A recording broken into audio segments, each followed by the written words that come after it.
2024 ഏറ്റവും ആദ്യത്തെ ഇവന്റ് ഈ വരുന്ന മെയ് 7-ാം തീയതി രാത്രി ഇന്ത്യൻ സമയം 7 മണിക്കാണ് നമുക്ക് കാണാൻ പറ്റുക. 7 മുതൽ 9 വരെ. പൊതുവെ നമ്മുടെ ആപ്പിൾ ഇവന്റ് നടക്കാറ് രാത്രി 10:30-ക്കൊക്കെയാണ്. പക്ഷേ ഇപ്പോൾ കുറച്ചായി ആപ്പിൾ പല കാര്യങ്ങളും മാറ്റി ചവിട്ടിക്കൊണ്ടിരിക്കുകയാണ്. അതിൻ്റെ ഒരു വലിയ എന്താ പറയുക അടയാളം തന്നെയാണ് ഈ ഒരു ഇവൻറ്റും. കാരണം ഈ ഒരു ഇവൻറ്റ് നമ്മളെല്ലാവരും പ്രതീക്ഷിച്ച പോലെ ഒരു പ്രസ് റിലീസ് മാക്ബുക്കൊക്കെ റിലീസ് ചെയ്ത പോലെ ജസ്റ്റ് അവരുടെ വെബ്സൈറ്റിൽ അപ്ഡേറ്റ് ചെയ്യില്ല ചെയ്ത ഒരു ഇവൻറ്റ് ആപ്പിൾ ഹോസ്റ്റ് ചെയ്യാണ്. പക്ഷേ ഫിസിക്കലി ഒരാൾക്ക് പോകാനും ഉള്ള ഓപ്ഷൻ ഈ ഒരു ഇവൻറ്റിലില്ല. ഫുള്ളി വേർച്വലായിരിക്കും. നമ്മുടെ WWDC അതായത് WW24 പിന്നെ നമ്മുടെ ആപ്പിൾ ഇവൻറ്റിൻ്റെ മെയിൻ സെപ്റ്റംബറിലെ ഇവൻറ്റും എല്ലാം ഫിസിക്കലി കുറച്ച് സെലക്ട് ആയ ആൾക്കാർക്ക് കാണാൻ പറ്റും. പക്ഷേ ഈ ഒരു ഇവൻറ്റ് അങ്ങനെ ഒന്നുമില്ല. ഫിസിക്കലല്ല, കംപ്ലീറ്റ്ലി ഒരു വെർച്വൽ നേരത്തെ ഷൂട്ട് വെച്ച ഒരു പ്രീ ഷൂട്ടഡ് വീഡിയോ ആയിരിക്കും നമുക്ക് ഈ ഒരു ഇവൻറ്റിൽ കാണാൻ പോകുന്നത്. സോ ഫുൾ ഫ്ലഷ് ഡീറ്റെയിലും നമ്മൾ ഈ ഒരു വീഡിയോയിൽ ബ്രേക്ക് ഡൗൺ ചെയ്യുന്നുണ്ട്. എന്താണ് കാണുക. ഇതേപോലുള്ള പുതിയ കാണാനായിട്ട് നമ്മുടെ ചാനൽ സബ്സ്ക്രൈബ് ചെയ്യുക. And this is Jaibin Xavier from എവിക്ക. ഒന്നാമത്തെ കാര്യം, ഈ ഒരു ഇവൻറ്റ് നമുക്ക് എവിടെ കാണാൻ പറ്റും? യൂട്യൂബിൽ നമുക്ക് ഈ ഒരു ഇവൻറ്റ് കാണാൻ പറ്റും. അതേപോലെ ആപ്പിൾ TVയിലും നമുക്ക് ഈ ഒരു ഇവൻറ്റ് കാണാൻ പറ്റും. apple.com എന്ന വെബ്സൈറ്റിൽ പോയാലും നമുക്ക് ഈ ഒരു ഇവൻറ്റ് കാണാൻ പറ്റും. സോ നിങ്ങൾക്ക് ഏത് ഇഷ്ടമുള്ള പ്ലാറ്റ്ഫോമിലും ഈ ഒരു ഇവൻറ്റ് മെയ് 7-ാം തീയതി കാണാൻ പറ്റും. ഇനി ഈ ഒരു ഇവൻറ്റിൻ്റെ പോസ്റ്ററിലേക്ക് നമുക്ക് ജസ്റ്റ് നോക്കാം. ഈ ഒരു ഇവൻറ്റിൽ നമുക്ക് കാണാൻ മനസ്സിലാവും ആപ്പിൾ പെൻസിൽ വെച്ചാണ് ഇതിൻ്റെ ഫുൾ കാര്യങ്ങളും റിസംബ്ലൻസ് ചെയ്യുന്നത്. അതുകൊണ്ട് തന്നെ ഒരു ആപ്പിൾ പെൻസിൽ, പുതിയൊരു ആപ്പിൾ പെൻസിൽ വരാനുള്ള ചാൻസ് ഉണ്ട്. അത് കുറച്ചും കൂടെ ഊട്ടി ഉറപ്പിക്കാനായിട്ട് ടിം കുക്കിൻ്റെ ട്വീറ്റ് നോക്കാം. Pencil as in May 7th എന്നുള്ള ഒരു ട്വീറ്റും നമ്മുടെ ടിം കുക്ക് അണ്ണൻ ഇട്ടിട്ടുണ്ട്. സോ ആപ്പിൾ പെൻസിൽ എന്നുള്ള കാര്യം ഈ ഒരു ഇവൻറ്റിൽ എന്തായാലും വരും. ഇനി അതിന് വേറൊരു ഓപ്ഷൻ കൂടെ, അല്ലെങ്കിൽ വേറൊരു എന്താ പറയുക ഹിഡൻ ഡീറ്റെയിലും കൂടെ തരാം. ആപ്പിളിൻ്റെ വെബ്സൈറ്റിലേക്ക് പോയി കഴിഞ്ഞാൽ ഈ പറയുന്ന ആപ്പിൾ ലോഗോ, നമ്മുടെ ഇവൻറ്റിൻ്റെ ആപ്പിൾ ലോഗോ ഓരോ വട്ടം റീഫ്രഷ് ചെയ്യുമ്പോൾ ചേഞ്ച് ആവും. പക്ഷേ ചേഞ്ച് ആവുന്ന എല്ലാം നമ്മുടെ ഐപാഡിൽ ആപ്പിൾ പെൻസിൽ വെച്ച് നമ്മൾ വരക്കുമ്പോൾ ഉണ്ടാകുന്ന ഡിസൈൻസാണ് ഈ പറയുന്ന ആപ്പിളിൻ്റെ ലോഗോന് കൊടുത്തിരിക്കുന്നത്. ചിലപ്പോൾ ഇപ്പോൾ ഉണ്ടാകുന്ന സെക്കൻഡ് ജനറേഷൻ ആപ്പിൾ പെൻസിൽ നമുക്കത് ചെയ്യാൻ പറ്റില്ല. അത് തേർഡ് ജനറേഷൻ ആപ്പിൾ പെൻസിലിൽ കൊണ്ടുവരാൻ പോകുന്ന പുതിയ ഫീച്ചേഴ്സോ അല്ലെങ്കിൽ ഫെദർ ടച്ചോ അങ്ങനെ കുറേയധികം മാറ്റങ്ങൾ വരുത്താനുള്ള ചാൻസ് ഉണ്ട്. ആൻഡ് ഈ പറഞ്ഞ ആപ്പിൾ പെൻസിൽ തേർഡ് ജനറേഷൻ കുറച്ചും കൂടെ സ്ട്രിങ്ഡ് ആയിരിക്കും, അതായത് ചെറുതായിരിക്കും, പക്ഷേ കുറച്ചധികം വലിപ്പം ഉണ്ടാവും. ഈ ഒരു ഓപ്ഷൻ അല്ലെങ്കിൽ ഈ ഒരു ആപ്പിൾ പെൻസിലിൽ കുറേയധികം പുതിയ മാറ്റങ്ങൾ ആപ്പിൾ വരുത്തുന്നുണ്ട്. അതിൽ ഏറ്റവും ഇമ്പോർട്ടൻ്റ് ആയിട്ട് നമുക്ക് തെളിയിക്കുന്നത് വെച്ചാൽ വിഷൻ പ്രോ ആപ്പിൾ പെൻസിൽ വെച്ച് നമുക്ക് കൺട്രോൾ ചെയ്യാൻ പറ്റുമെന്നാണ് പറഞ്ഞേക്കുന്നത്. എനിക്ക് തോന്നുന്നത് ഒന്നെങ്കിൽ ഇത് പോയിൻ്ററായിട്ട് നമ്മുടെ മൗസ് പോലെ പോയിൻ്ററായിട്ട് യൂസ് ചെയ്യാൻ പറ്റും. അല്ലെങ്കിൽ ആപ്പിളാണ് ചിലപ്പോൾ അവർ തിങ്ക് ചെയ്യുന്ന രീതി ഭയങ്കര ഡിഫറെൻ്റ് ആയിരിക്കും. എയറിൽ നമുക്ക് എഴുതാൻ പറ്റും. മനസ്സിലായി? ഇപ്പോൾ ഞാൻ വിഷൻ പ്രോ ഇട്ടായിരുന്നു, എന്നിട്ട് ഞാൻ എയറിൽ ഇങ്ങനെ എഴുതുകയാണ്. എയറിൽ എഴുതുമ്പോൾ ആ എഴുതുന്നത് എന്താണെന്ന് കറക്റ്റായിട്ട് മനസ്സിലാക്കി റീകാലിബ്രേറ്റ് ചെയ്തതിന് ശേഷം ഈ പറഞ്ഞ ടെക്സ്റ്റ് ഫോമിലേക്ക് മാറ്റും. നമ്മൾ ടെക്സ്റ്റൊക്കെ ഡിക്റ്റേറ്റ് ചെയ്യും. നമ്മൾ ഫോണിൽ പറയില്ലേ, I am fine thank you എന്നൊക്കെ പറയുമ്പോൾ അതിങ്ങനെ ടെക്സ്റ്റ് വരുന്നത്, അതേപോലെ ഡിക്റ്റേഷൻ ഈ പറഞ്ഞ വിഷൻ പ്രോയിലുണ്ട്. ആ സെയിം മെക്കാനിസം അല്ലെങ്കിൽ കുറച്ചും കൂടെ ഇൻ്റഗ്രേറ്റ് ആയുള്ള മെക്കാനിസം കൊണ്ടുവന്നിട്ട് ഈ പറഞ്ഞ ആപ്പിൾ പെൻസിൽ കൊണ്ട് എയറിൽ എഴുതി കഴിഞ്ഞാൽ, അല്ലെങ്കിൽ ഇപ്പോൾ എന്തെങ്കിലും സർഫസിൽ എഴുതി കഴിഞ്ഞാൽ അത് ഈ പറഞ്ഞ വിഷൻ പ്രോയിലേക്ക് എടുക്കാനുള്ള ഓപ്ഷൻ വരാനുള്ള ചാൻസ് ഉണ്ട്. സോ അങ്ങനെ കുറേയധികം കാര്യങ്ങൾ ഈ പറഞ്ഞ ആപ്പിൾ പെൻസിൽ വരാനുള്ള ചാൻസ് ഉണ്ട്. ആപ്പിൾ പെൻസിൽ വരുന്നുണ്ടെന്ന് നമ്മുടെ iOS 17.5-ൻ്റെ ഒരു കോഡിൽ നിന്ന് നമുക്ക് മനസ്സിലായതാണ്. അതും ഈ പറഞ്ഞ ഇവൻറ്റിലേക്ക് കുറച്ചും കൂടെ ആ ഒരു ആപ്പിൾ പെൻസിലിൻ്റെ പൊട്ടൻഷ്യൽ നമുക്ക് തരുന്നുണ്ട്. അടുത്തത് നമ്മുടെ ഐപാഡ് എയർ ആണ്. ഐപാഡ് എയർ പറയുമ്പോൾ കറക്റ്റായിട്ട് ഞാൻ പറഞ്ഞു, അല്ലെങ്കിൽ വിട്ടുപോകും.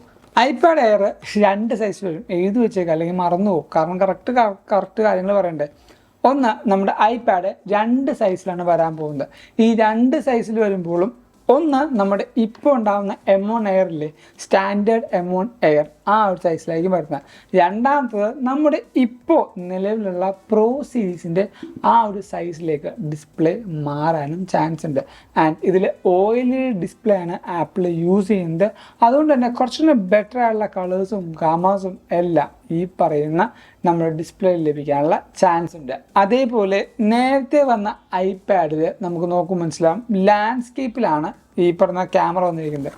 യൂഷ്വലി ഇപ്പോൾ ഇത് ഐപാഡായിട്ട് ജസ്റ്റ് ഒന്ന് കണക്കൂട്ട്.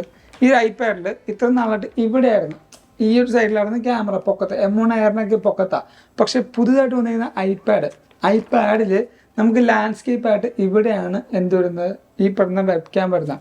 അതുകൊണ്ട് നമുക്കിങ്ങനെ ഐപാഡ് വെച്ചിട്ട് സംസാരിക്കുമ്പോൾ കുറച്ചും കൂടെ ഒരു സെൻട്രിക് ആയിട്ട് നമുക്ക് ഫീൽ ചെയ്യും. ഇതാണെങ്കിൽ നമ്മൾ ഇങ്ങോട്ട് നോക്കണം, അത് സൈഡിലേക്ക് നോക്കണം. അതിന് ഇപ്പോഴുള്ള ഐപാഡിന് അതിന് ആവശ്യമില്ല, നമുക്ക് നേരെ നോക്കാം. ആ സെയിം ക്യാമറ സിസ്റ്റം ഐപാഡ് ഫുള്ളായിട്ട് കൊണ്ടുവരാനുള്ള പ്ലാനിങ് ഉണ്ടെന്നാണ് കിട്ടുന്ന ന്യൂസ്. അതോടൊപ്പം USB-C ആയിരിക്കും. ഇപ്പോൾ ഓൾറെഡി USB-C ആണ്, പക്ഷേ കുറച്ചും ബെറ്റർ ആയിട്ടുള്ള USB-C, അതായത് ഫാസ്റ്റായി ട്രാൻസ്ഫർ ചെയ്യാൻ പറ്റുന്ന USB-Cയും നമുക്ക് വരാനുള്ള ചാൻസ് ഉണ്ട്. M3യിലേക്കും വരാനുള്ള ചാൻസ് ഉണ്ടെന്ന് പറഞ്ഞേക്കുന്നുണ്ട്. പക്ഷേ M3 എയറിൽ വരാനുള്ള ചാൻസ് ഭയങ്കര കുറവാണ്. M3 വരാൻ പോകുന്നത് നമ്മുടെ ഇതിൻ്റെ ചേട്ടൻ ഫുള്ളായിട്ട് വരുന്ന ഈ പറഞ്ഞ ഐപാഡ് പ്രോയിലായിരിക്കും. ഐപാഡ് പ്രോയിലേക്ക് വരുമ്പോഴും സെയിം ഇപ്പോൾ ഉണ്ടാകുന്ന ഡിസൈനും ബാക്കി കാര്യങ്ങളൊക്കെ സെയിം തന്നെ ആയിരിക്കും, വ്യത്യാസങ്ങളൊന്നും ഉണ്ടാവില്ല. ഡിസ്പ്ലേ സൈസും കാര്യങ്ങളും എല്ലാം സെയിം ആയിരിക്കും. പക്ഷേ ഇതിനെ പവർ ചെയ്യുന്നത് M3 എന്ന് പറയുന്ന ബീസ്റ്റ് ആയിരിക്കും. ഇപ്പോൾ മാക്ബുക്കിലൊക്കെയുള്ള സെയിം ബീസ്റ്റ്, ആ ഒരു പവർഫുൾ ചിപ്പ് സെറ്റ് ഐപാഡിലേക്ക് കൊടുക്കുമ്പോൾ അത് കുറച്ചും കൂടെ എഫിഷ്യൻ്റ് ആയിട്ടും അതേപോലെ ഡിമാൻഡിങ് ആയിട്ടുള്ള കുറച്ച് വർക്കുകൾ ഈ പറഞ്ഞ M3 പ്രോയിൽ ഐപാഡ് പ്രോയിൽ ചെയ്യാൻ പറ്റും. ഇനി ആക്സസറീസിലേക്ക് നോക്കാം. ആക്സസറീസിൽ മാജിക് കീബോർഡ് കംപ്ലീറ്റ് ആയിട്ട് റീചേഞ്ച് ചെയ്യുന്നതാണ് നമുക്ക് കിട്ടിയ റിപ്പോർട്ട്. കാരണം അലൂമിനിയം മാറ്റിയിട്ട് കുറച്ചുകൂടെ ബെറ്റർ ആയിട്ടുള്ള ബോഡി എലമെൻറ്റ് കൊടുക്കും. ചിലപ്പോൾ ടൈറ്റാനിയം ആയിരിക്കാം, അല്ലെങ്കിൽ അലൂമിനിയം തന്നെ, പക്ഷേ കുറച്ചും കൂടെ ഗ്രേഡഡ് ആയിട്ട് കുറച്ചും കൂടെ എന്താ പറയുക പവർഫുള്ളായിട്ട് കുറച്ചും കൂടെ സ്ട്രെങ്ത് ഉള്ള ഒരു മെറ്റീരിയലിലേക്ക് ഈ പറയുന്ന മാജിക് കീബോർഡ് മാറാനുള്ള ചാൻസ് ഉണ്ടെന്ന് കേൾക്കുന്നുണ്ട്. ആൻഡ് മാജിക് കീബോർഡിൻ്റെ സൈഡിൽ ഇപ്പോൾ ഇതും മാജിക് കീബോർഡായിട്ട് കണക്കൂട്ട്. നമ്മളിപ്പോൾ മാജിക് കീബോർഡ് നമ്മൾ അടക്കുമ്പോൾ ഇതിൻ്റെ ഉള്ളിൽ ഐപാഡ് ഉണ്ടാവും. ഇവിടെ ഈ പൊക്കത്തെ ഐപാഡിൻ്റെ സ്ക്രീൻ, ഇവിടെ മാജിക് കീബോർഡ് ടൈപ്പ് ചെയ്യാനുള്ള, ഇതിൻ്റെ ഇവിടെ ആയിട്ട് ഒരു സൈഡിലായിട്ട് നമുക്ക് ഇത് ചാർജ് ചെയ്യാനുള്ള സ്ലോട്ട് വരുന്നത്. അതേപോലെ അതിൻ്റെ ഈ സൈഡിലായിട്ട് മാജിക്കിൻ്റെ ഈ പറയുന്ന പെൻസിൽ അല്ലെങ്കിൽ ആപ്പിൾ പെൻസിൽ ഇൻസേർട്ട് ചെയ്ത് അത് ചാർജ് ചെയ്യാൻ പറ്റുന്നൊരു ഓപ്ഷൻ വരുമെന്ന് പറഞ്ഞേക്കുന്നുണ്ട്. അങ്ങനത്തെ ഒരു ഹിഞ്ച് മെക്കാനിസം, ഇങ്ങനെ തുറക്കാനുള്ളൊരു ഹിഞ്ച് മെക്കാനിസത്തിൻ്റെ പേറ്റൻറ്റ് ഓൾറെഡി ആപ്പിൾ എടുത്തു വെച്ചിട്ടുണ്ട്.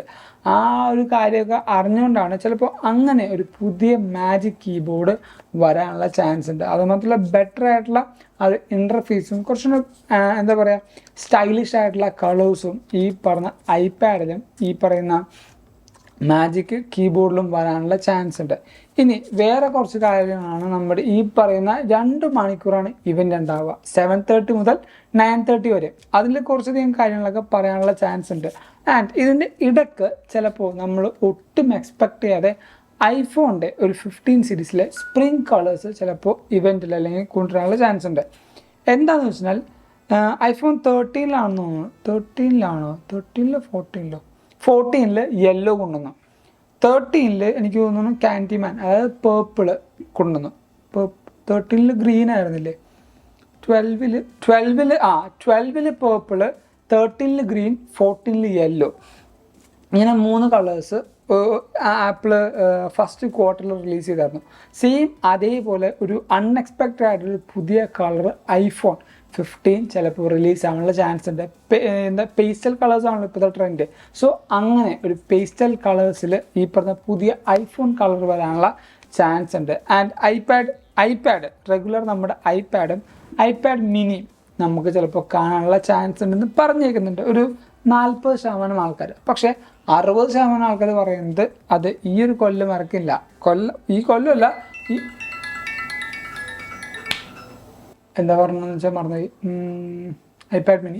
ഐപാഡ് മിനിയും അതേപോലെ റെഗുലർ നമ്മുടെ ഐപാഡും ഈ ഒരു ഇവൻറ്റിൽ കാണാൻ പറ്റില്ല എന്നാണ് 60% ആൾക്കാരും പറയുന്നത്. അതിന് പകരം ഒരു എൻഡ് ഓഫ് ദ ഇയർ ഒക്കെ ആകുമ്പോഴത്തേക്കും ചിലപ്പോൾ ഐപാഡ് എയറും അല്ലെങ്കിൽ ഐപാഡ് മിനിയും ഇറങ്ങാനുള്ള ചാൻസ്. മിനി ഇറങ്ങിയിട്ട് കുറച്ച് കാലങ്ങളായി. സോ ഈ പറഞ്ഞ എല്ലാ കാര്യങ്ങളും നമ്മുടെ ഈ ഇവൻറ്റിൽ നടക്കുമെന്ന് പറഞ്ഞിരിക്കുന്നുണ്ട്.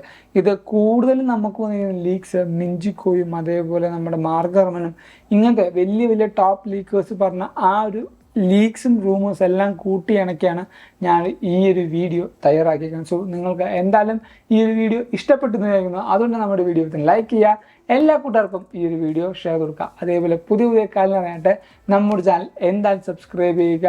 നമ്മുടെ ടെലിഗ്രാം കമ്മ്യൂണിറ്റി നിങ്ങൾ ജോയിൻ ചെയ്യണമെങ്കിൽ എന്തായാലും ജോയിൻ ചെയ്യുക. ലിങ്ക് ഞാൻ നമ്മുടെ ഡിസ്ക്രിപ്ഷൻ ബോക്സിൽ കൊടുത്തിട്ടുണ്ട്. Thank you so much for watching this video. This is Evin Xavier signing from Evica.